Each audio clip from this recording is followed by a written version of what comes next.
말씀 보겠습니다. 창세기 21장 1절에서 7절 말씀입니다. 창세기 21장 1절에서 7절 말씀입니다.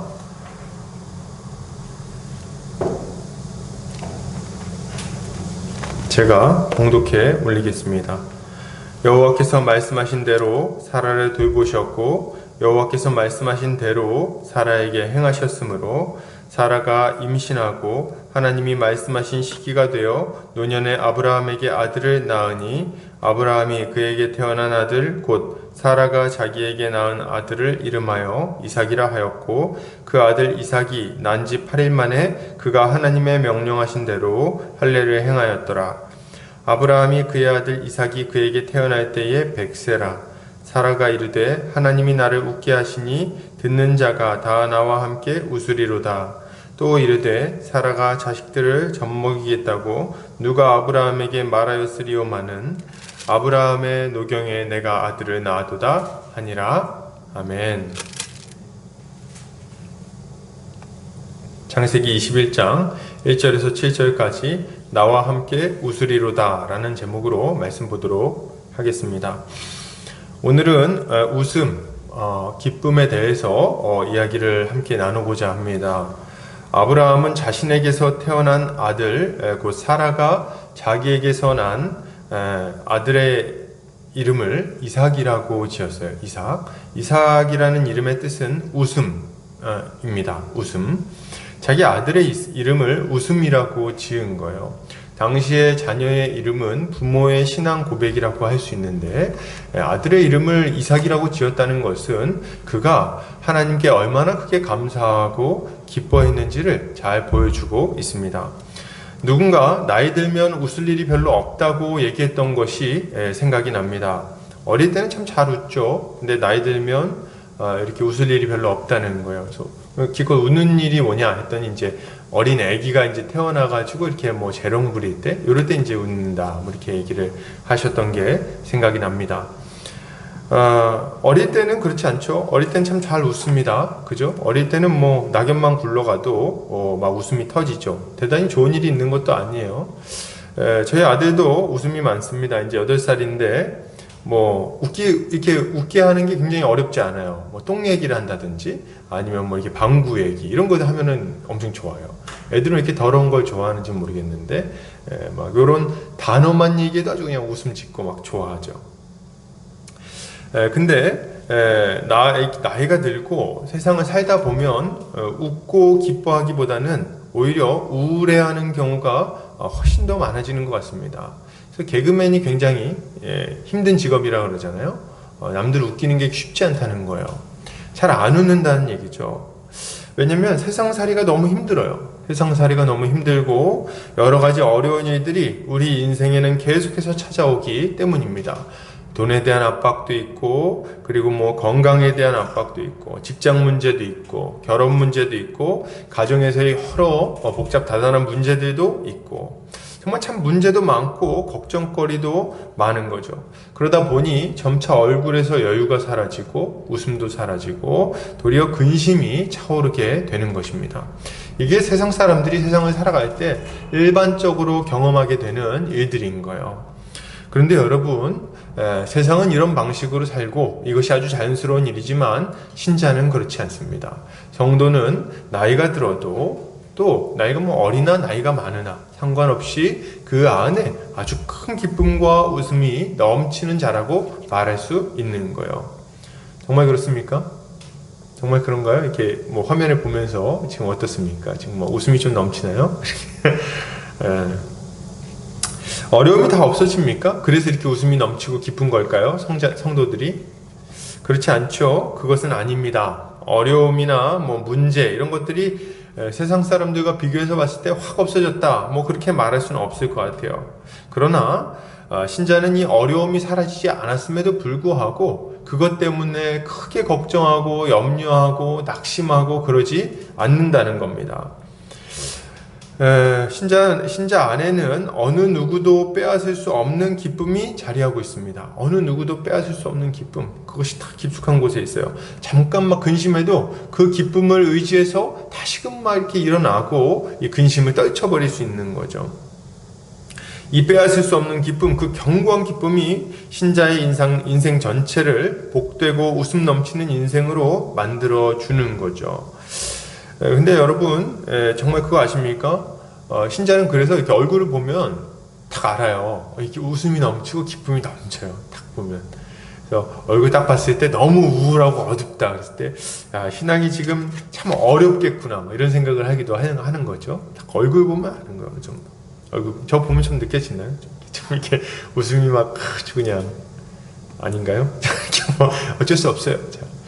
아무튼 그러나 이제 막 기쁨이 넘치고 옛날에 그 제가 어렸을 때 표정하고 뭐 지금을 비교해 보면은 제가 느낄 때는 좀 훨씬 부드러워지고 좀 좋아졌다 그런 생각을 좀 해봅니다. 옛날에 참 완악한 표정이었는데 좋아졌다. 저는 그렇게 생각을 하고 있어요. 근데 어쨌든 신자들 중에도 이렇게 기쁨을 누리지 못하면서 살아가는 분들이 있습니다. 우리 하나님께 주시는 기쁨, 그 즐거움, 웃음 이런 게 막 없는 거죠. 왜 그럴까요? 가장 큰 이유는 진리를 모르기 때문이 아닌가 이런 생각을 좀 해보게 됩니다. 우리 주님이 우리에게 베풀어 주신 은혜가 무엇인지를 모르거나 혹은 알고 있었는데 잊어버렸거나 그런 이유로 이런 기쁨을 잃어버리게 되는 거죠. 알면 기뻐하게 돼 있어요. 그래서 이제 왜 그런 기쁨을 잃어버렸는가 우리가 좀 고민해 보고 어떻게 우리가 이 기쁨을 계속해서 누리며 살 수 있는가 이런 것도 좀 고민해 봐야 되겠죠. 오늘 본문을 통해서 신자는 왜 기뻐할 수 있는지 다시 한번 생각해 보고 그리고 그 기쁨을 풍성하게 계속 누리기 위해서는 무엇이 필요한지 좀 생각해 보고 그리고 그 기쁨을 누리는 자는 어떻게 살아야 할 것인지에 대해서 같이 살펴보도록 하겠습니다. 자, 그럼 오늘 본문을 좀 살펴볼 텐데요. 오늘 21장 1절에 보면 여호와께서 말씀하신 대로 사라를 돌보셨고 여호와께서 말씀하신 대로 사라에게 행하셔서 사라가 임신했다 이런 이야기가 나옵니다. 하나님은 이제 그 사라를 말씀하신 대로 사라를 돌보셨다 이렇게 21장 1절에 말하는데 무슨 말씀을 하셨죠? 무슨 말씀을 하셨는데 말씀하신 대로 돌보는 겁니까? 할 때 18장에서 말씀하신 것을 우리가 생각해 볼 수 있겠죠? 창세기 18장 13절 14절에 보면 이렇게 말합니다. 여호와께서 아브라함에게 이르시되 사라가 왜 웃으며 이르기를 내가 늙었거늘 어떻게 아들을 낳으리요 하느냐 여호와께 능하지 못한 일이 있겠느냐 기한이 이를 때에 내가 내게로 돌아오리니 사라에게 아들이 있으리라 이렇게 말씀을 하셨어요. 그래서 하나님은 사라에게 아들을 주겠다고 약속을 하셨고 내년 이맘때에 이제 아이가 태어날 것이다 이렇게 약속을 주신 거예요. 그리고 그 약속에 따라서 사라는 잉태하게 된 거죠. 어떻게 해요? 어떻게 이제 잉태하게 됐습니까? 하나님이 사라를 돌보셔서 이렇게 되었다 말할 수 있는 거죠. 여기서 돌봤다 이런 표현이 나오는데요. 이걸 영어 성경에서는 이제 took note 이렇게 번역을 하고 있어요. NASB 성경을 보면 이렇게 번역하고 있는데 해석해 보면 어떤 의미냐면 하나님께서 사라를 주목하여 보셨다 이런 의미라고 말할 수 있겠습니다. 주목하여 보셨다. 하나님은 아브라함과 사라에게 약속을 주신 이후에 그것을 잊어버리지 않으셨어요. 사라는 어떻게 지내? 이렇게 하지 않으신다는 거예요. 어떻게 하십니까? 사라를 주목해서 보고 계셨어요. 그리고 그 인생 하나하나가 아주 적절한 때에 적절한 타이밍에 적절하게 움직여지도록 지켜보고 계시고 잘 돌봐 주셨다는 겁니다. 그걸 이렇게 표현하고 있는 거예요. 오늘 본문은 이런 하나님의 신실성을 반복되는 표현을 통해서 계속해서 드러내고 있습니다. 뭐가 반복되나요? 여호와께서 말씀하신 대로 돌보셨고 그리고 또 어떻게 해요? 여호와께서 말씀하신 대로 사라에게 행하셨어요. 그러니까 말씀하신 대로 우리 주님은 말씀하시고 그것을 그냥 뒤로 밀어두거나 혹은 뭐 이렇게 없던 걸로 하거나 가볍게 여기거나 그렇게 안 하시고 말씀하신 그대로 사라를 돌보시고 사라에게 행하셨습니다. 그리고 사라가 아이를 낳게 되는데요. 언제 낳아요? 하나님이 말씀하신 시기가 되어 이렇게 아이를 낳게 되죠.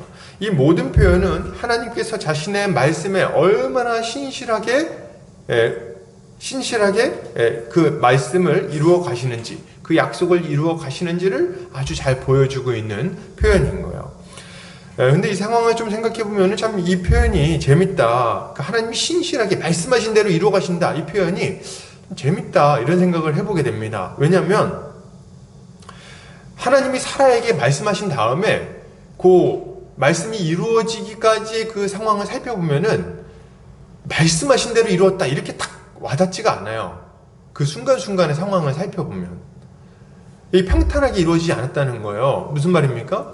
사라가 이제 하나님의 말씀을 듣고 나서 그 사이에 요 아기를 낳기 그 1년 정도 되는 그 기간 안에 여러 가지 일들이 있습니다. 정말 여러 가지 일들이 있어요. 그것도 아주 큰 일들인데 첫 번째로는 무슨 일이 있었어요? 소돔과 고모라가 자기 조카 롯이 살고 있는 소돔과 고모라 땅이 하나님의 심판을 받아서 정말 땅에서 지워져 버리는 일이 일어납니다. 하늘에서 불과 유황이 비처럼 내려서 한 도시가 완전히 멸망당하게 되는 걸 보는 거예요. 그렇게 기도했는데도 아브라함이 그러니까 약간 질리는 거죠. 그리고 두려움에 빠져서 막 이사를 갑니다. 어디로 이사 가요? 오래도록 거주하던 땅을 떠나서 그랄 땅으로 이주하기도 합니다. 그죠? 충격을 받고 이사를 한 거예요. 그리고 그 그랄 지역에서 이제 막 있는데요. 거기 그냥 평온하게 있지 않았어요.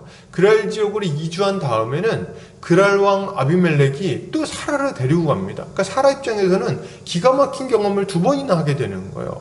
첫 번째는 애굽 왕 바로에게 한번 시집 갈 뻔했다가 이번에는 또 아비멜렉에게 또 시집 갈 뻔하다가 이런 일들을 막 경험하게 되는 거죠. 아마 이런 사건들이 벌어질 때 아브라함과 사라는 정말 별의별 생각을 다 하지 않았을까 저는 그런 생각을 해봅니다. 소돔과 고모라를 보고 정말 큰 두려움을 느끼기도 했을 것이고 낙심도 했을 것이고 또 이사 가자고 막 이렇게 아브라함이 야 이거 안 되겠다 자기야 이제 우리 이사 가야겠다 이게 무서워서 못 살겠다 막 할 때 그것도 또 쉬운 일이 아니잖아요. 그죠? 마음고생도 많이 했을 거예요. 말도 많았겠죠. 그죠? 나이가 지금 100세 가까이 됐어요. 근데 사람이 수십 년간 살던 어떤 터전을 갑자기 나이 들어가지고 옮기는 게 가능한 일입니까? 그러니까 어려운 일이에요. 그죠? 이사 한 번 가는 거는 결코 쉽지 않습니다. 특히나 이때 당시에는 텃세도 많고 이런 때라서 잘못 이사 가면 목숨의 위협을 당할 수 있는 거잖아요. 그러니까 아브라함이 그래서 또 두려움에 빠졌고 그런 걸 볼 때 막 이렇게 이사 가는 게 쉽지 않은데 또 이사를 갔어요. 그러니까 얼마나 이게 또 마음고생이 심했겠습니까? 그리고 또 이제 갔는데 이사를 갔으면 좀 잘 되든가 갔더니 또 왜 아비멜렉이 갑자기 사라를 또 내가 또 이렇게 데려가겠다 뭐 이런 얘기를 해가지고 또 거기서 또 딴 남자 거기 그냥 딴 남자도 아니죠. 뭐 한 도시국가의 왕한테 막 끌려가고 막 이런 걸 막 경험하게 될 때 정말 그때는 체념하는 마음도 들고 화도 나고 그리고 막 하나님을 원망하는 마음도 생기고 그랬을 거예요. 그렇지 않겠습니까? 이런 어떤 과정들을 살펴보면은 하나님이 돌보셨다. 하나님이 말씀하신 대로 돌보셨다. 이렇게 할 때 이게 잘 와닿지 않는 거죠. 돌보긴 뭘 돌봅니까? 이렇게 그렇죠? 그래서 이때 당시에는 아브라함과 사라의 마음속에 이런 여러 생각도 있었을 것이고 이렇게 막 질문했을지도 몰라요. 하나님, 정말 우리 돌보십니까? 하나님 정말 우리 돌보고 계십니까? 우리 지켜보고 계십니까? 약속은 그렇게 주어놓고 나서 약속을 지키기는 하실 겁니까? 뭐 이런 마음속에 여러 가지 의문들이 있었겠죠. 그런데 오늘 본문은 이런 모든 생각들을 한마디로 딱 정리해버리는 거예요. 뭐라고요? 이제까지 있었던 그 모든 일들, 그 아주 복잡다단하고 그냥 막 지지고 볶고하는 그 모든 일들을 한마디로 딱 정리하는데 그게 뭐냐? 여호와께서 말씀하신 대로 사라를 돌보셨다. 이게 이 말씀으로 한마디로 정리되는 내용인 거예요. 하나님은 아브라함과 사라에게 주신 약속을 신실하게 지키십니다. 우리가 인간의 눈으로 볼 때는 야 이게 지금 이루어지고 있는 거야? 뭐 발전하고 있는 거야? 이게 지금 약속이 성취되겠어? 뭐 이런 생각할지 모르지만 하나님은 정확한 타이밍에 정확하게 이끌어 가셔서 정확하게 아이를 낳도록 해주시는 거죠. 하나님은 약속을 신실하게 지키십니다. 사라를 주목하여 보시고 그가 하나님의 계획 안에서 벗어나지 않도록 세심하게 인도하셨어요. 하나님은 사라를 돌보셨습니다. 지키셨어요. 그리고 때가 이르렀을 때 정확하게 사라가 임신을 하고 아이를 낳도록 하셨죠. 하나님은 약속하신 대로 하나님의 백성이 사라의 몸을 통해서 태어나도록 하신 것입니다. 우리는 이것을 보면서 하나님이 얼마나 신실하게 우리를 위한 구원 경륜을 이루어 가시는지를 알 수 있는 거예요. 이걸 보면은 이 세상이 정말 하나님께서 세상을 돌보고 계셔? 하나님께서 우리를 정말 구원하실 것 같아? 뭐 이런 생각을 할 수 있을지 모르지만 하나님이 아주 신실하게 우리를 위한 그 구원 계획을 이루어 가신다는 것을 알아야 된다는 거예요. 아브라함과 사라가 아이를 가지게 된 것은 우리 모두를 향한 하나님의 구원 경륜 안에 포함된 것입니다. 하나님은 우리를 구원하여 하나님 나라 백성이 되게 하시기로 계획하셨고 약속하셨으며 신실하게 그것을 이루셨어요. 에베소 1장에서는 이것을 아주 잘 표현하고 있어요. 에베소 1장 3절에서 7절입니다. 찬송하리로다. 하나님 곧 우리 주 예수 그리스도의 아버지께서 그리스도 안에서 하늘에 속한 모든 신령한 복을 우리에게 주시되 곧 창세전에 그리스도 안에서 우리를 택하사 우리로 사랑 안에서 그 앞에 거룩하고 흠이 없게 하시려고 그 기쁘신 뜻대로 우리를 예정하사 예수 그리스도로 말미암아 자기의 아들들이 되게 하셨으니 이는 그가 사랑하시는 자 안에서 우리에게 거저 주시는 바 그의 은혜의 영광을 찬송하게 하려는 것이라. 우리는 그리스도 안에서 그의 은혜의 풍성함을 따라 그의 피로 말미암아 속량 곧 죄사함을 받았느니라. 아멘. 에베소 1장 3절에서 14절까지를 요약하면 이렇습니다. 성부 하나님의 예정하심, 성자 하나님의 속량하심, 그리고 성령 하나님의 인치시고 보증하심, 이렇게 얘기할 수 있어요. 이렇게 하셔서 결국 어떻게 하십니까? 우리를 구원하여 하나님의 자녀가 되게 하시고 하나님 나라를 상속받게 하시는 겁니다. 하나님 나라의 복에 동참하게 하시는 거예요. 익숙한 표현으로는 우리를 구원하신다는 거예요. 이게 에베소 1장 3절부터 14절까지의 내용이라고 말할 수 있죠. 하나님은 창세전에 우리를 구원하기로, 우리를 자녀 삼아 주시기로 작정하셨습니다. 계획하셨어요. 그리고 이것을 위해서 하나님은 인류 역사 전체를 아주 신실하게 이끌으십니다. 노아를 부르시고 아브라함을 부르시고 모세를 부르시고 그리고 나라를 세우시고 그리고 사사들을 불러서 막 그냥 지지고 하다가 다윗을 부르시고 다윗을 불러서 왕으로 세우시고 약속을 주시고 그 이후에 또 얘네들이 말 안 들으니까 선지자들을 보내시고 그렇게 아주 여러 일들이 아주 신실하게 가셔서 끌고 가가지고 결국엔 어떻게 하십니까? 정하신 때에 그 독생자 예수 그리스도를 이 땅에 보내심으로 우리를 위한 구원 계획을 성취하시는 거예요. 어떻게 해요? 십자가에서 우리 모든 사람의 죄를 예수 그리스도께서 대신 짊어지시고 죽으심으로 우리가 하나님 앞에 나아갈 수 있게 만들어 주시는 거죠. 하나님은 우리 모든 사람이 구원받고 하나님께 나아갈 수 있도록 구원의 문을 활짝 열어 놓으신 것입니다. 여러분, 하나님이 우리를 구원하시고 자신의 아들들, 자신의 백성들로 삼으시려고 하실 때 그것을 막는 결정적인 문제가 있었어요. 그게 뭡니까? 방금 전에 얘기했지만 죄 문제입니다. 죄 문제. 죄 때문에 우리 모든 사람은 하나님 앞에 나아갈 수 없는 거예요. 하나님은 공의로우시기 때문에 죄를 결코 그냥 참아 넘기지 못하십니다.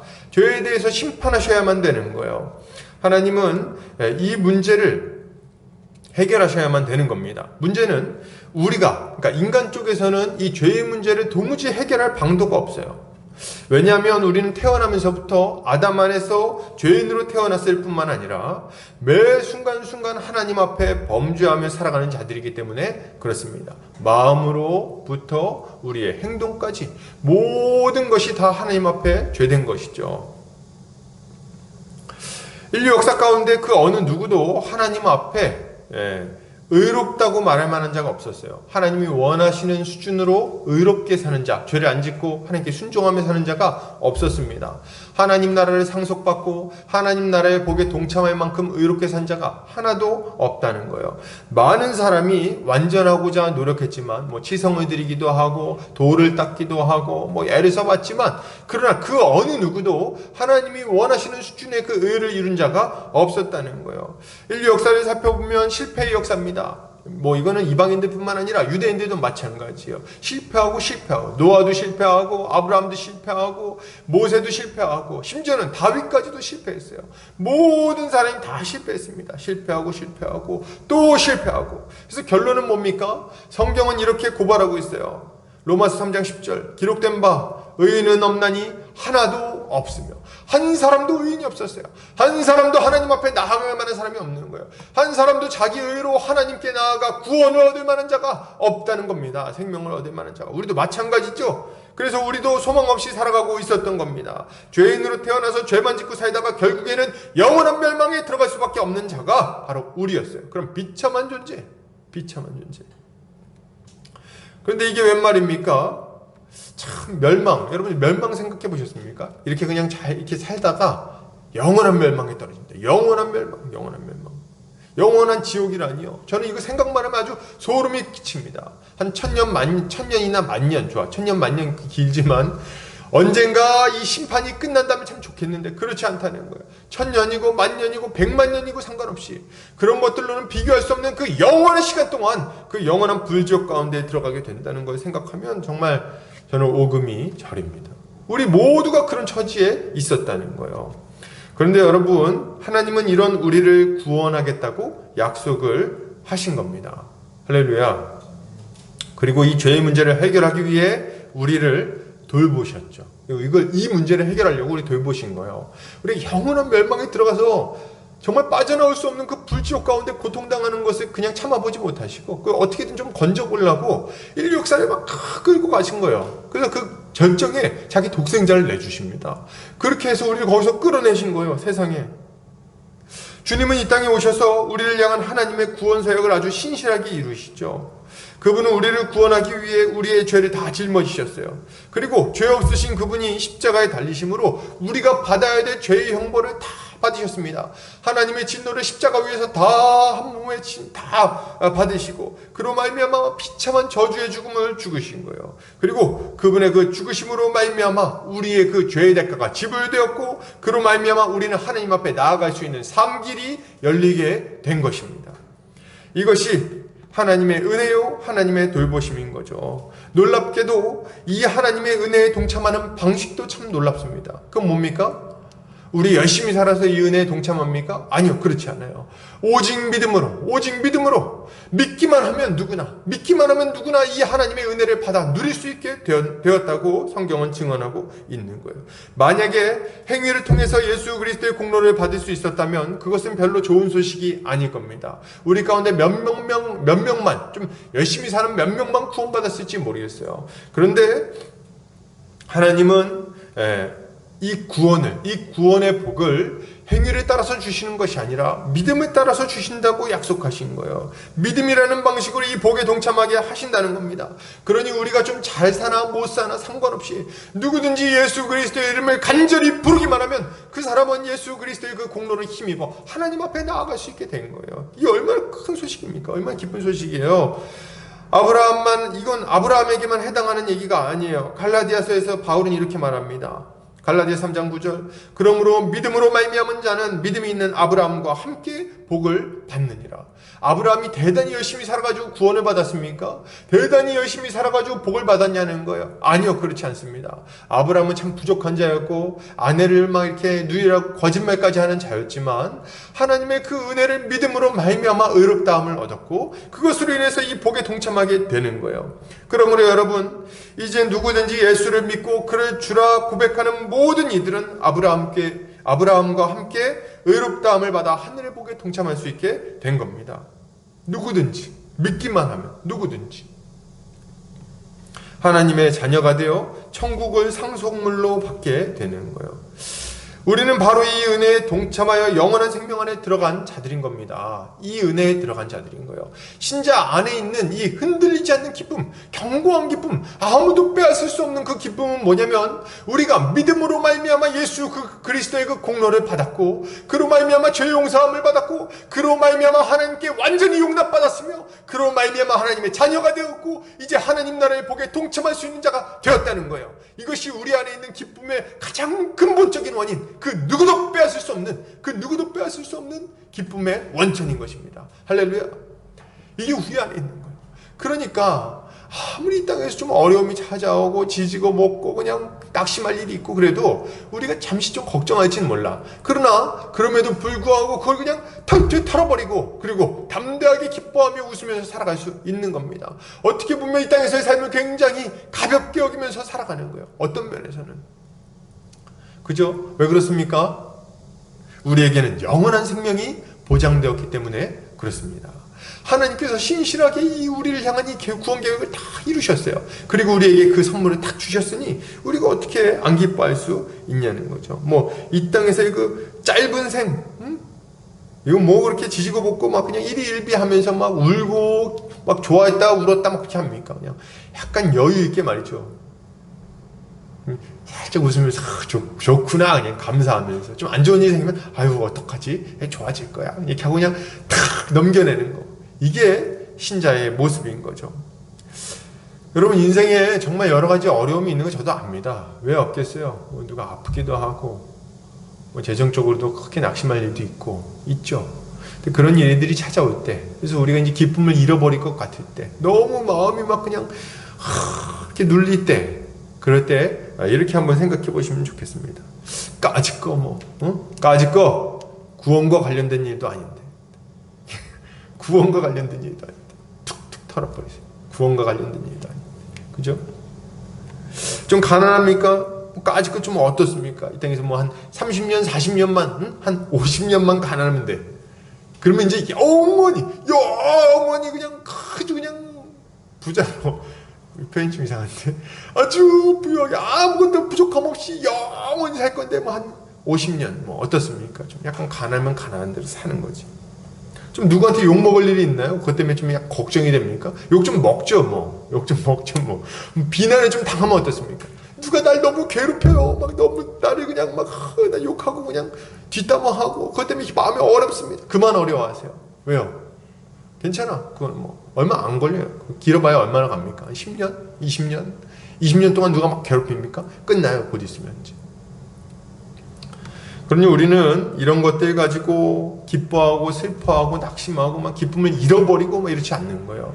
우리 안에 있는 이 흔들리지 않는 기쁨, 이것을 굳게 붙들고 때로 찾아오는 어려움들은 뭐 잠시 걱정할 수 있지만 툴툴 털어버리고 다시 기쁨을 의지하여 일어나는 것입니다.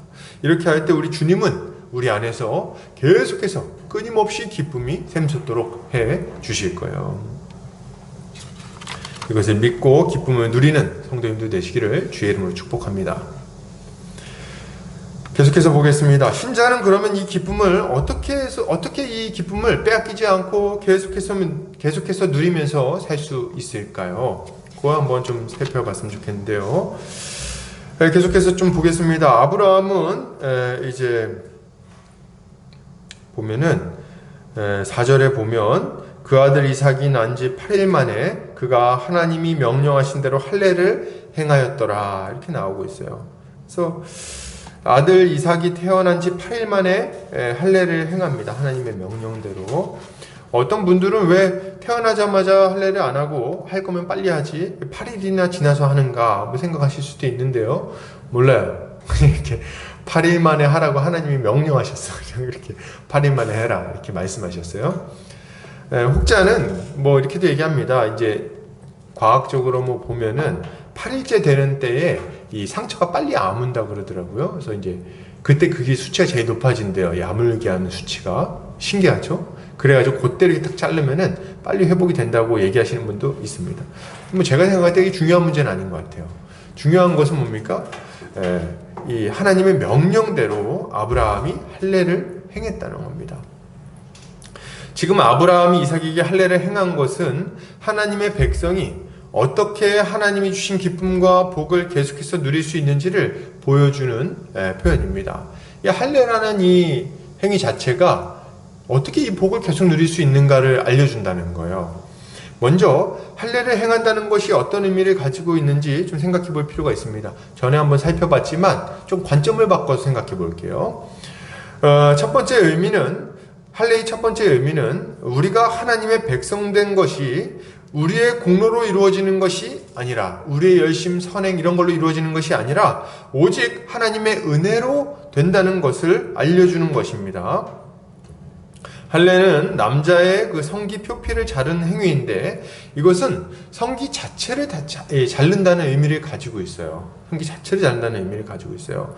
그러므로 할례를 받는다는 것은 지금 이제 태어난 이 아이가 사람의 능력으로 말미암아, 사람의 열심으로 말미암아 태어난 것이 아니고 하나님의 은혜로, 하나님의 능력으로, 오직 하나님의 능력으로 태어난다는 것을, 탄생했다는 것을 분명하게 알려주고 있는 거예요. 그래서 이제 이삭은 자신이 이제 하나님의 은혜와 능력으로, 사람의 능력, 혈통으로나 육정으로나 태어난 자가 아니라 하나님의 능력으로 태어난 자라는 표식을 한평생 몸에 가지고 살아가게 되는 겁니다. 이것이 이제 할례를 받고 살아가는 첫 번째 의미인 거예요.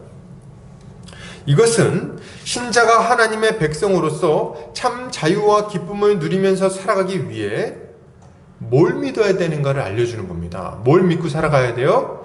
자신이 하나님의 은혜로, 다른 거 말고 오직 하나님의 은혜로 하나님의 백성이 되었다는 것을 굳게 붙들어야 된다는 거예요. 이걸 알려주는 겁니다. 우리가 예수 그리스도 안에서 얻은 자유와 기쁨을 모두 빼앗아가는 것이 있으니 그것이 뭡니까? 바로 율법주의입니다. 여러분, 율법주의예요. 뭡니까? 율법에 따라 율법의 행위로 하나님 앞에 공로를 쌓아가지고 그것으로 인정받고 복을 받고 구원을 받겠다 생각을 하면요, 그건 율법주의입니다. 그리고 이 율법주의는요, 예수 그리스도 안에서 우리에게 주어진 그 모든 복과 기쁨, 자유함을 다 잃어버리게 만들어요. 그래서 영적인 노예가 되어서 늘 허덕거리면서 힘들어하면서 신앙생활을 하게 만듭니다. 기쁨이 없어요. 기쁨이 없어. 고통만 가득합니다. 늘 그냥 죄책감과 고통 가운데 살아갈 수밖에 없는 거죠. 사도 바울은 율법주의에 빠진 갈라디아 교인들에게 이렇게 말합니다. 갈라디아서 4장 9절입니다. 이제는 너희가 하나님을 알 뿐 아니라 더욱이 하나님이 아신 바 되었거늘 어찌하여 다시 약하고 천박한 초등학문으로 돌아가서 다시 그들에게 종노릇하려 하느냐, 이렇게 책망하고 있어요. 무슨 말이에요? 율법을 따라서 율법의 행위를 의지하여 살아가는 것은 정말 그것은 종노릇하는 것과 똑같은 것이다. 이전에 예수 그리스도를 믿기 전에 그 천박한 초등학문의 종노릇하며 그냥 정죄감 가운데 살아가던 그때로 돌아가는 것인데 어떻게 그때로 돌아갈 수 있냐, 이렇게 책망하고 있는 거예요. 그리고 그것을 아주 엄하게 경고하고 있는 거죠. 그렇게 하면 안 된다고. 우리는 율법을 지켜서 복을 얻겠다고 생각하는 그 순간 예수 그리스도 안에서 우리에게 주어진 자유와 기쁨을 다 뺏긴다는 것을 확실하게 알아야 돼요. 그거 뺏겨버립니다. 그래서 신앙생활 하는 가운데 기쁨이 없는 대부분의 이유가 뭐냐면 이 율법주의적 신앙생활 때문에 그런 경우가 제가 볼 때는 거의 7, 80%인 것 같아요. 너무 많아. 너무 많아. 그래가지고 뭐 이렇게 좀만 안 하면 아유 하나님이 치시겠구나. 네, 좀 열심히 하면 하나님 왜 복을 안 주시지? 복을 뭐 열심히 해도 고민이고 안 해도 고민이에요. 열심히 하면 왜 복을 안 주시지? 더 열심히 해야 되나? 얼마나 더? 몰라. 열심히 해야 되나? 더 열심히 해야 되나? 복이 아직 안 임하는데 더 열심히 해야 되나? 또 그러다 또 한 대 맞았어. 좀 안 좋아. 그럼 하나님 치셨구나. 내 이 죄를 지어서 치셨구나. 늘 정죄감과 고통 가운데 살아간다는 거예요. 이거 예수 안 믿을 때 하던 행동 아닙니까? 그러므로 여러분, 우리는 오직 복음의 진리 위에 굳게 서서 하나님이 우리에게 주신 자유를 빼앗기지 않기 위해 힘써야 합니다. 할례로 말미암아 그 몸의 표식을 남기고 한평생 그것을 붙들고 살아갔던 이 이삭처럼 우리도 마찬가지로 예수 그리스도로 말미암아 우리에게 주어진 이 은혜를 절대로 잊어버리지 말고 살아야 돼요. 우리 몸에 그 십자가의 흔적이 남아야 됩니다. 그 십자가의 흔적, 예수 그리스도를 믿음으로 말미암아 그 은혜로 구원받는다는 이 복음을 굳게 붙들므로 말미암아 심지어는 핍박을 당하기도 해봐야 되는 거예요. 핍박당하기도 하고 비아냥 소리도 듣고 고난도 당해보고, 그렇게 하면서 그 흔적이 우리 인생 가운데 남아있을 때 그때 우리가 아주 자유함 가운데 계속해서 살아갈 수 있는 거죠. 여러분, 누가 옆에 와가지고 뭐 이렇게 얘기할 수 있을 거예요. 뭐 이렇게 신앙생활 열심히 했다 뭐 이런 분들이 와가지고 뭐 목사님일 수도 있고 뭐 장로님일 수도 있어요. 와가지고 여러분 당신 잘 들어, 뭐 이렇게 저렇게 하면 복 받아, 이렇게 저렇게 해야 되는 거야, 요거 안 해가지고 지금 좀 힘든 거야, 뭐 이런 얘기 하면은 아주 그냥 그거를 가만히 듣고 있지 마세요. 어떻게 해야 됩니까? 어떻게 해야 돼요? 가세요! 이렇게 딱 해버려야 돼. 가세요! 가까이 오지 마세요. 교류를 끊어야 돼. 아주 쫓아내버려야 돼. 그래서 와가지고 막 그냥 그런 걸로 막 미혹해갖고 뭐 복 받는 3가지 비결이라는 둥, 뭐 이렇게 뭐 목사한테 잘해야지 뭐 복을 받는다는 둥, 이렇게 목사님한테는 잘해야 됩니다. 그러나 이제 뭐 목사님한테 시기를 해줬더니 아주 그냥 잘 됐다는 둥, 뭐 이런 얘기 좀 들으면은 아주 그냥 탁 아주 표정을 딱 바꾸세요. 아주 탁 아주 뭔 소리 하는 건가 딱 아주 멀리 탁 거리둬야 돼. 우리는 우리에게 주신 이 은혜, 이 자유를 절대로 빼앗기지 않아야 됩니다. 그렇게 할 때 행복하게 살 수 있는 거예요. 할례의 두 번째 의미를 좀 생각해 볼게요. 할례의 두 번째 의미는 모든 더러운 것을 잘라버려서 정결케 된다는 의미를 가지고 있습니다. 그 표피를 딱 자르는 이 행위를 이렇게 더러운 것을 잘라버린다, 이런 의미를 가지고 있어요. 그래서 이것은 이전까지 가지고 있던 그의 모든 악한 삶과 죄악들을 완전히 잘라내어서 없애버린다는 의미를 가지고 있는 거예요. 이것은 신자가 하나님의 백성으로서 죄와 싸우며 거룩한 삶을 살아갈 때, 그때 비로소 하나님이 주신 기쁨을 계속해서 누리며 살아갈 수 있다는 것을 아주 분명하게 알려주는 것입니다. 여러분, 우리 인생을 고통스럽게 만들고 힘들게 하는 가장 근본적인 원인이 뭘까요? 그것은 죄입니다. 여러분. 죄예요, 죄. 죄가 우리 인생 망치는 거예요. 죄 때문에 죄 때문에 그냥 빚지고, 죄 때문에 그냥 다투고, 죄 때문에 그냥 인간관계 다 망가지고, 돈도 건강도 다 잃어버리게 만드는 게 죄입니다. 그렇지 않습니까? 죄 져가지고 감옥 가고 말이죠. 죄 져가지고 그냥 여기 재판 끌려다니고, 죄 져가지고 사람들하고 다 그냥 얼굴 몰수하고, 안면 몰수하게 되고. 그런데 여러분, 우리가 예수를 믿고 죄 용서를 받은 이후에 다시금 죄가 우리 삶 가운데 들어와가지고 활기치고 다닌다면 어떻게 되겠어요? 그럼 어떻게 되겠습니까? 여러분, 이거 아셔야 돼요. 왜 기독교인들이 거룩하게 살기 위해서 막 발버둥 치는지 아십니까? 그것이 하나님 뜻이기도 하고, 그렇게 살 때 우리가 참 행복하고 기쁘기 때문입니다. 또 하나의 이유가 있는데, 그게 뭐냐면 죄 가운데 우리가 딱 넘어지면 구원받은 이후에도 고통은 있어요. 구원 못 받는 건 아니에요. 우리가 회개하면 용서받으니까. 근데 죄를 지으면 고통을 받습니다. 기독교인이 사기치면 감옥 안 갑니까? 감옥 가요.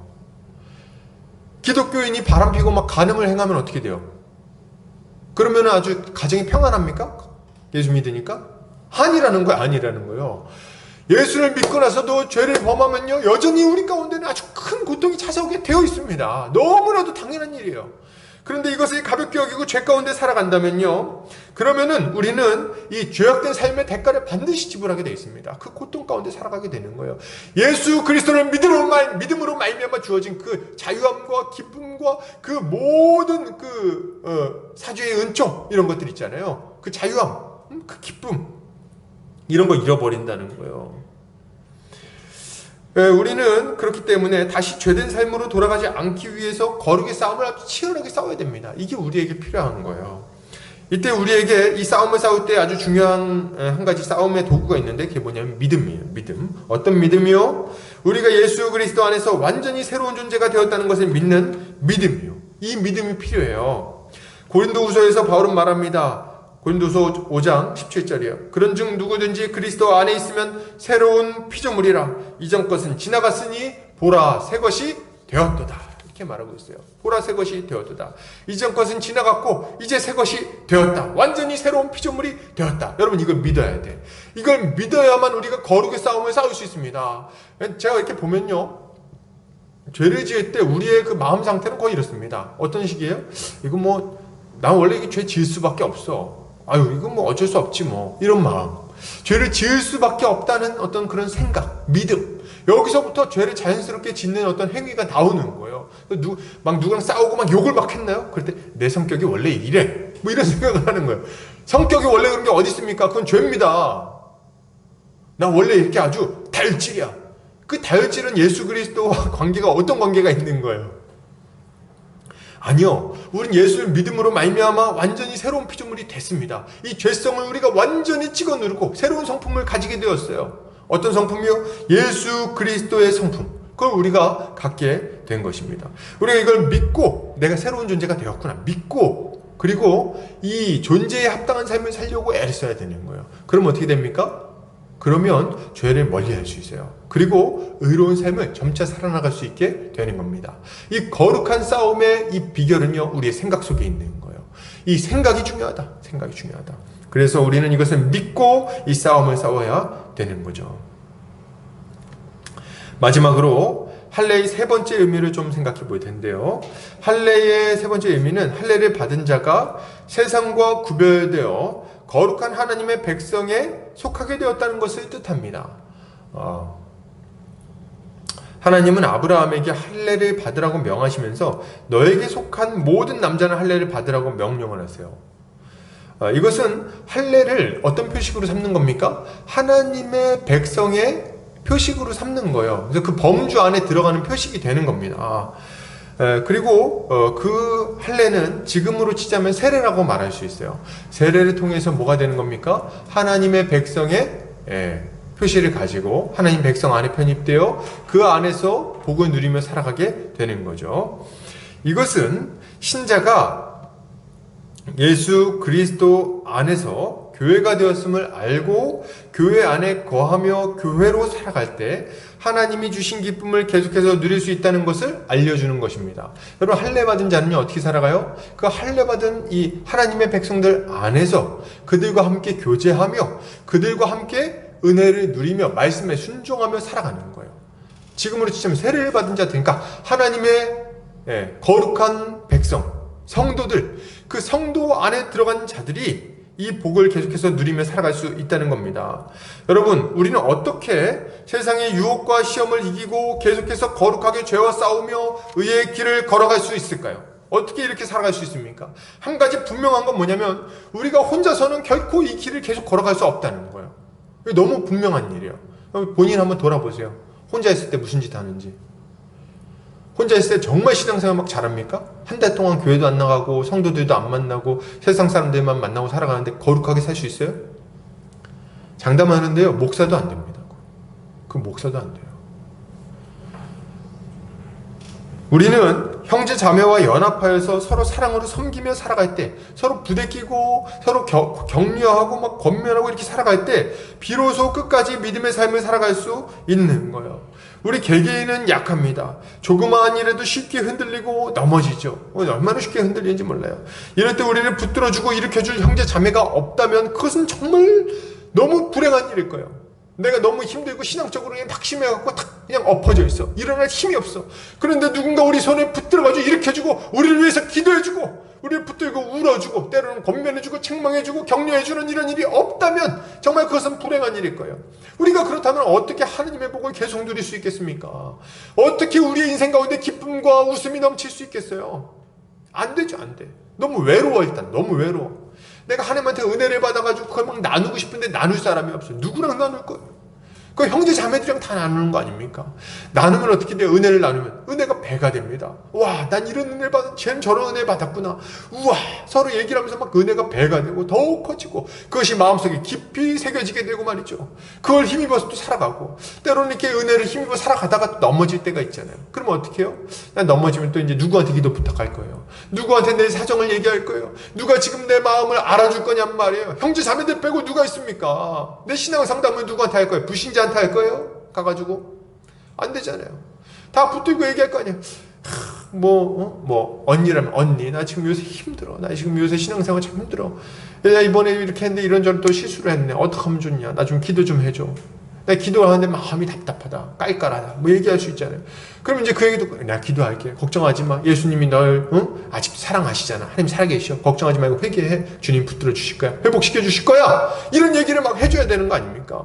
그리고 때로는 막 이렇게 너무 이상하고 정신 못 차리고 막 가고 있으면 와가지고 붙들 거 아니 전화해갖고 너 어디야? 잠깐 만나자. 좀 만나가지고 막 혼내기도 하고 정신 차려 이 사람아 이렇게 해가지고 언제까지 그렇게 살 거야? 언제까지 예배도 안 나오고 언제까지 너 그렇게 세상에서 방황할래? 너 그렇게 하면 너 분명히 인생 가운데 큰 고통이 있을 거야. 경고도 하고 말이죠.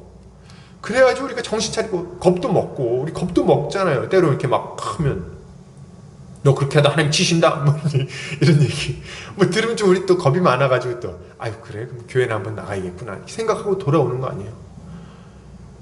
여러분 교회 형제 자매들이 없으면 우리가 어떻게 거룩하게 삽니까? 여기에다가 우리가 인생 살아가다 보면요 세상이 가만두질 않아요. 온갖 종류의 유혹과 시험과 핍박이 막 찾아옵니다. 그때 우리가 그걸 막 견뎌내고 그리고 이 세상을 이기며 초월적인 능력으로 세상을 그냥 극복하며 살아가기 위해서는 뭐가 필요합니까? 하나님이 교회 가운데 주신 신령한 은사들이 필요한 거예요. 신령한 은사들이. 그래서 교회 안에 하나님께서 큰 은혜를 베푸셨는데 바로 그것이 은사입니다. 은사. 우리가 세상 살다 보면 어려움 일 당하죠. 그러면 어떤 생각해요? 이럴 때 예수님이 옆에 있었으면 좋았을걸. 뭐 생각합니다. 그죠? 예수님이 있으면 해결될 것 같으니까. 근데 말이죠. 예수 그리스도께서 자신에게 있는 그 모든 좋은 것을 우리 교회 안에 있는 형제 자매들에게 하나씩 믿음의 분량에 따라서 나눠주셨어요. 그래가지고 형제 자매들이 각양 은사를 믿음으로 사랑으로 그걸 사용하기 시작하면요, 그들의 은사를 통해서 우리는 예수 그리스도와 함께하는 것과 똑같은 효과를 누리게 됩니다. 세상에 이게 얼마나 놀라운 일입니까? 내가 뭐 이 일을 어떻게 해야 될지 모르겠어요. 분별이 안 돼. 그럴 때 누가 옵니까? 이 지혜의 은사를 가지고 있는 형제자매가 와가지고 권면을 해주는 거야. 야, 그땐 이렇게 해야지. 딱 얘기를 해줘. 근데 말이죠, 이게 예수님이 우리한테 조언해주는 것과 똑같은 효과를 발휘하는 거예요. 그래가지고 세상 속에서 분별하고 그 문제를 해결하죠. 때로는 말이죠, 누가 와서 얘기하면 내가 믿음이 약해졌어. 믿음이 떨어져서 막 도무지 일어나지가 않아. 이거 낙심이 회복되질 않아. 그럴 때 믿음의 은사를 가지고 있는 사람이 와가지고 얘기해 줍니다. 걱정하지 마. 언제까지 낙심해 있을 거야. 우리 하나님 살아계시잖아. 일어나. 이렇게 얘기를 하는 거죠. 그럼 믿음이 그냥 불듯이 일어나가지고 마치 예수님이 나의 믿음을 붙들어 주는 것처럼 힘을 얻어서 살아갈 수 있게 되는 거 아닙니까? 우리 주님이 우리에게 가르쳐 주기도 하시고, 그리고 우리를 권면해 주기도 하시고, 우리를 이끌어 주기도 하시고 말이죠. 우리 위로해 주시고, 때로는 우리를 섬겨 주시고, 때로는 우리의 마음을 그냥 강하게 하기도 하시고, 이런 여러 가지 일들이 있는데 우리 형제 자매들이 각양은사를 사용할 때 이것을 우리가 누릴 수 있게 된다는 거예요. 이게 없이 우리가 어떻게 계속해서 웃음과 기쁨을 누리며 살아갈 수 있겠습니까? 교회 안에서 함께 생활하면서 보호받고 공급받고 그들로부터 하나님의 그 은혜를 함께 누리지 않는다면, 공급받아 누리지 않는다면 우리는 계속해서 기쁨을 누릴 수 없을 거예요. 그러므로 여러분, 우리는 한몸된 교회로서 함께 살아가기를 또한 힘써야 하는 겁니다. 이렇게 할 때 우리는 계속해서 하나님이 주신 은혜와 기쁨을 누리며 살아갈 수 있을 거예요. 자, 계속해서 보겠습니다. 자, 그렇다면 복음을 통해서 기쁨을 누리는 신자는 이 땅에서 어떻게 살아가야 될까요? 이 기쁨 가운데 혹시 우리가 동참하여 살아가고 있다면, 현재 그렇다면 우리는 이 땅에서 어떻게 살아가야 되겠습니까? 세상 속에서. 계속해서 보겠습니다. 사라는 자신에게 일어난 믿을 수 없는 이 일을 보고 큰 기쁨으로 막 웃습니다. 그리고 막 얘기를 해요. 뭐라고 얘기합니까? 또 이르되, 사라가 이르되 하나님이 나를 웃게 하시니 듣는 자가 다 나와 함께 웃으리로다. 또 이르되 사라가 자식들을 젖먹이겠다고 누가 아브라함에게 말했으리오마는 아브라함의 노년에 내가 아들을 낳아도다 하니라. 그래서 막 노래를 불러요. 노래를 부를만 하죠. 나이가 지금 90이 넘어가지고 아기를 낳는데 그 얼마나 기쁘겠어요. 할머니 할아버지가 막 그냥 아기를 낳았으니, 늦둥이도 이런 늦둥이가 없지. 너무 좋은 거예요. 너무 좋아. 그래가지고 막 그냥 좋아하면서 그냥 자식의 이름을 웃음이라고 짓고, 그리고 이제 막 노래를 부릅니다. 사라는 더 이상 슬프지 않아요. 더 이상 고통스럽지 않습니다. 그녀는 이제 아주 큰 기쁨으로 웃으면서 하나님을 찬양하고 이 소식을 사람들에게 전해야겠다고 결단을 하는 거예요. 그죠? 사라가 뭐라 그래요? 하나님이 나를 웃게 하시니 듣는 자가 다 나와 함께 웃으리로다. 이렇게 얘기를 해요. 다 나와 함께 웃으리로다. 그러니까 야, 이 소식 들으면 또 나랑 같이 기뻐할 수 있을 거야. 이렇게 얘기를 하죠. 그리고 나서 뭐라 그럽니까? 야, 사라가 자식들을 젖먹이겠다고, 내가 아이를 이렇게 젖먹일 수 있을 거라고 누가 아브라함에게 말했겠냐? 아브라함의 노경에 근데 내가 아들을 낳았다. 이렇게 얘기해요. 요거 생각해보면 참 기가 막힌 노릇이요. 사라의 평생은요, 이런 삶이었어요. 누가 사라가 젖먹이겠다고 말하겠는가? 그죠? 야, 사라가 어떻게 아기를 낳겠어? 쟤는 틀렸어. 기대하면 실망만 크니까 포기해. 안 돼. 나이가 몇 살이야? 안 돼. 사라는 이때까지 이런 얘기만 들었죠. 안 된다. 포기해라. 어쩔 수 없는 거다. 운명이다. 막 이런 거. 사라 본인도 그렇게 생각했을 거예요. 난 안 돼. 난 틀렸어. 그래서 막 웃는 거 아니야. 하나님이 주겠다 그러니까. 아예 언제 줍니까? 하며 생각하는 거예요. 그런데 하나님께서 이 모든 말들과 상황을 뒤집어 엎으시고 그가 생각조차 하지 못했던 큰 기쁨을 주시는 거예요. 큰 기쁨. 큰 기쁨. 그러니 사라는 노래하지 않을 수 없고 이 소식을 전하지 않을 수 없는 거죠. 막 노래하면서 전하는 거죠. 여러분, 먼저 우리는요, 이 기쁨을 누려야 돼요. 이 기쁨을 맛봐야 됩니다. 이 즐거움을 속으로 사귈 필요가 없어요. 어떻게 해야 돼요? 마음껏 웃고 기뻐하고 누려야 돼. 이것이 신자의 첫 번째 살아야 되는 모습입니다. 세상 속에서 막 그냥 살아가면서도 마음껏 웃고 기뻐하고 누리고 즐거워하고 막 그래야 돼요. 그리고 하나님께서 베푸신 은혜에 감사하며 그를 찬양하고 예배해야죠. 이것이야말로 신자의 존재에 합당한 모습이라고 할 수 있을 것입니다. 신자는 요것을 아주 잘해야 돼요. 이 기쁨을 누리고 즐거워하고 감사하고 하는 것. 감사하는 것. 그럼 저는 이제 뭐 복음 전해야 된다. 맞아요. 그거 지금 중요한 일인데 이제 얘기할 건데, 그 전에 우리에게 먼저 필요한 거는요, 이 기쁨입니다. 이 기쁨. 사라처럼 기쁨이 우리 안에서 막 샘솟아 올라와야 돼. 샘솟아 올라와야 돼. 이 복음으로 말미암은 기쁨.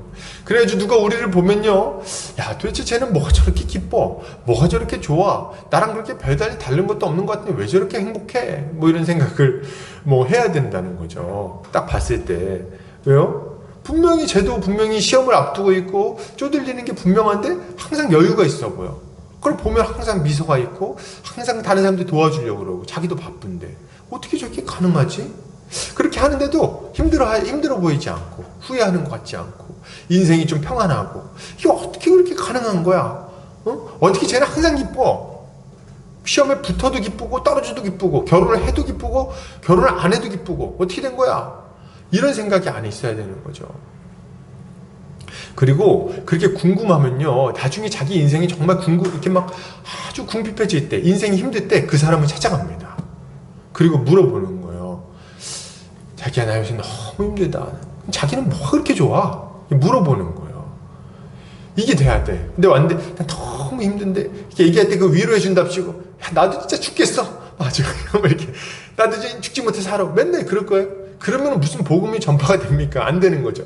먼저 기쁨을 아주 풍성하게 누리고 그렇게 살아갈 때 복음 전파도 되는 거예요. 그래서 우리에게 필요한 첫 번째 자세는 복을 마음껏 누리는 거예요. 그리고 진심으로 하나님께 감사하고 그분께 찬양을 올려드리고 예배해야 됩니다.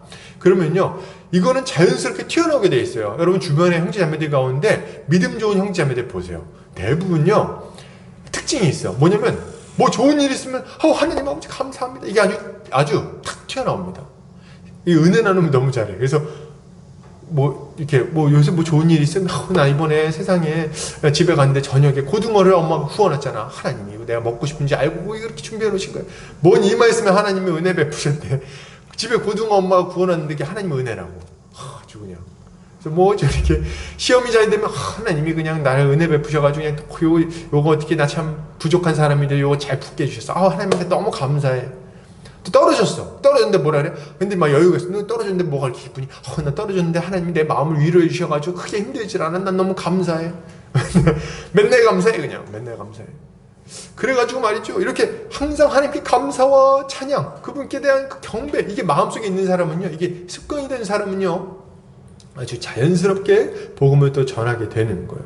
예, 맞아요. 우리 사라가 그렇게 하고 있는 거예요. 자기 안에 기쁨이 막 흘러 넘치니까 그걸 막 선포하고 찬양하고 막 그러고 있는 거 아니에요. 그리고 다른 이들에게 이 기쁜 소식을 전하겠다고 막 결단합니다, 속으로.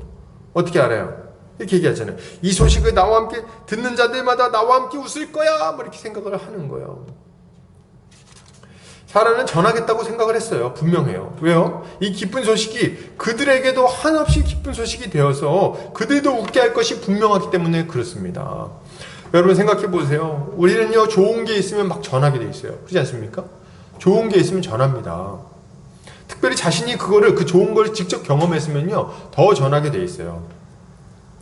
뭐 예를 들면 뭐 이런 거죠. 누가 허리가 아파서 한의원에 갔어. 근데 이제 그 한의원에 갔는데 이 한의원이 용한 한의원이네. 침을 놨는데 침을 한번 딱 맞았더니 싹 나왔어요. 그렇게 이 병원 저 병원 다녀도 안 났던 그 허리가 침 한 방 맞으니까 탁 나와버린 거예요. 이 용한 한의원. 그럼 어떻게 하겠어요? 그럼 어떻게 하겠어? 이거 전하고 다닙니다. 전도하고 다니게 돼 있어요. 가가지고 맨날 뭔 얘기합니까? 야, 진짜 그 한의원, 와, 끝내주더라고. 그 한의사가 생긴 것부터 용하게 생겼어, 아주. 그래가지고, 침 한 방 났더니 그냥, 그냥 뻥 뚫리면서 말이지. 아주 시원해갖고 그냥 허리가 아주 우뚝 서갖고 아주 문제가 그냥 탁 해결됐는데, 와, 너도 한번 가봐. 이런 얘기 하지 않겠어요? 가격대도 다 외우고 다니고, 7,950원이야. 그렇게 얘기해갖고. 확실하게 얘기하고, 확실하게. 별말을 다 해요.